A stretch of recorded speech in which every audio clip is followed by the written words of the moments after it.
ጠንካራ ሴት መሆን ከፈለግሽ አንድ መርህ ተከታይ።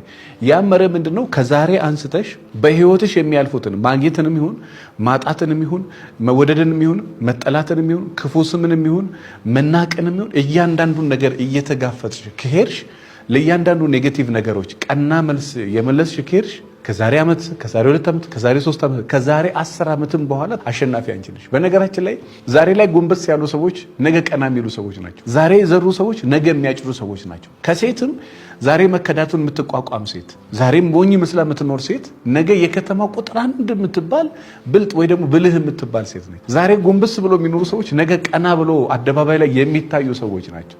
ስለዚህ በተቻለሽ መጠን መንፈሰ ጠንካራ ሴት መሆን እፈልጋለሁ። ሴትን ሴት የሚያደርጋት ምንድነው ካልሽ ጎንበስ ብላ ከታች አንስቶ ከሞያ አንፃር ከኢኮኖሚ አንፃር ከፀጉር አንፃር ከአለባበስ አንፃር ከጤና አንፃር የራሷን የቆዳ ውበት ከመጠበቅ አንፃር እያንዳንዱ ነገሮችን የምትመራበት መንገዶች ላይ የሆነ ያን ነገር ራሷን መቃኘት ራሷን መስራት የተቃኘ ሙዚቃ መሳሪያ ጥሩ ድምጽ እንደሚያሰማው ራሷን በመንፈሳዊ ሕይወት መቃኘት ራሷን በኢኮኖሚ በሶሻል ላይፍ በሜሬጅ እንዲሁ ደግሞ በገንዘብ እንዲሁ ደግሞ በአላማ እንዲሁ ደግሞ በጤና በእያንዳንዱ ነገር ራሷን አፍርሳ የሰራች ሴት በየቀኑ ከእያንዳንዱ ነገር የሆነ ልምድ ለማግኘት የምትጥር ሴት ራሷን በራሷ የምታስተምር እኔ ምን ሴት ትገርመኛለች መሰላችሁ? አንድ ሙስሊም ከስተመር አለችኝና ባለቤቷ ውጭ ሀገር ነው የሚሆነው አገባትና 1 6 ወር ነው 7 ወር አጠገቧ ቆይቶ ከዛ ወደ ውጭ ሀገር ሄደ።